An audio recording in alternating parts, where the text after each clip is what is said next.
hari ini kita akan membahas bagaimana cara merubah nasib seorang. Banyak orang tuh mengatakan bahwasanya nasib saya tidak berubah. Ya, nasib manusia tidak akan berubah.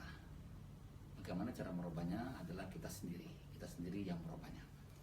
Nah, Allah menjelaskan di suratnya 13 ayatnya 11 bahwasanya baginya manusia itu ada malaikat yang menjaga di depan, di belakang, di kiri dan di kanan. Masya Allah, luar biasa. Tetapi Allah tidak akan merubah seseorang sebelum seseorang itu berubah.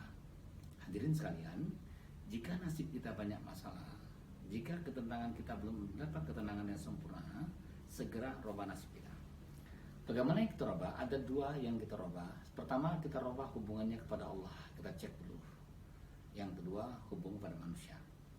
Kita rubah hubungan pada Allah. Selama ini banyak manusia kalau sholat hanya setelah azan, atau mereka sangat lalai sekali.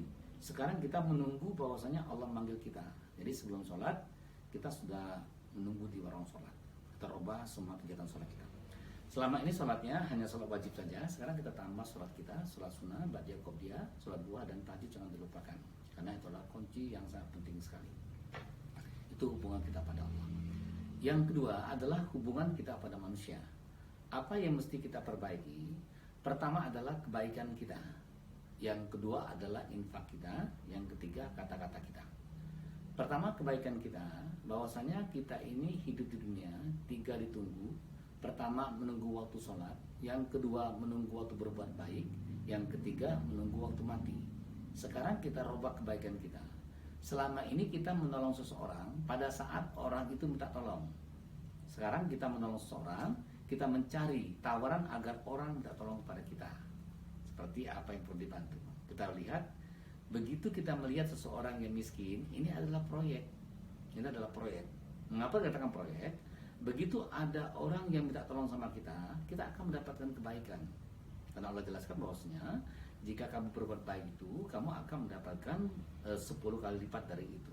Jadi kita rubah kebaikan kita, jangan menunggu, tetapi kita mencari tempat kebaikan.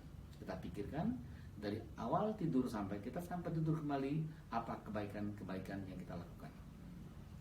Yang kedua, kita rubah pola infak kita. Selama ini banyak orang berimpak pas Jumat saja.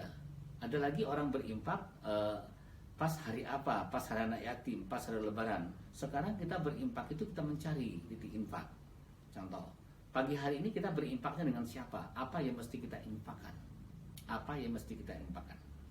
Selama ini berimpak menunggu datang ke masjid, menunggu ada sesuatu, ada momen-momennya. Sekarang tidak ada momen, semua hari ke hari itu tiada hari tanpa bersedekah. Bersedekah. Adakan sedekah selalu setiap hari. Yang ketiga yang mesti kita rubah yaitu kata-kata kita.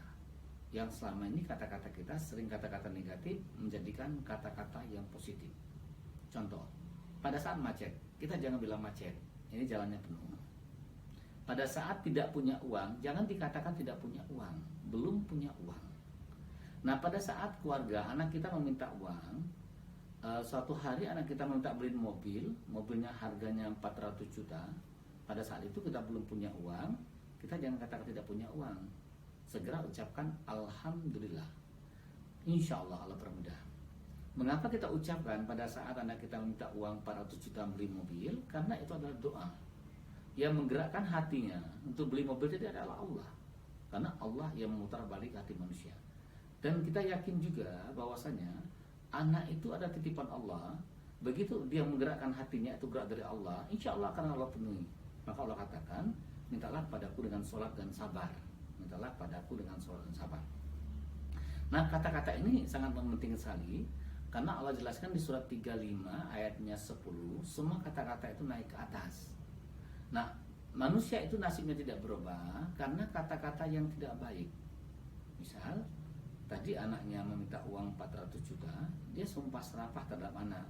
Apakah jangan banyak minta apa-apa, kita nggak punya apa-apa. Bisa hidup pun cukup, itu hal-hal yang tidak baik. Jadi rubah kata bahwasanya itu adalah hebat, kata-kata yang hebat itu adalah doa. Terus bagaimana kita merubah lagi nasib kita dengan doa? Sesungguhnya dengan doa itu akan bisa merubah nasib seorang. Bahkan bala kita pun bisa berubah dengan kita berdoa pada Allah SWT. Insya Allah kita merubah nasib kita. Karena Allah jelaskan di surat 13 ayat 11, Allah tidak akan merubah nasib sebelum kita berubah. Bagaimana merubahnya? Rubah hubungan kepada Allah, rubah juga kebaikan kita, rubah juga infak kita, rubah juga kata-kata kita, dan rubah juga doa-doa kita. Insya Allah nasib kita akan berubah. Wassalamualaikum warahmatullahi wabarakatuh.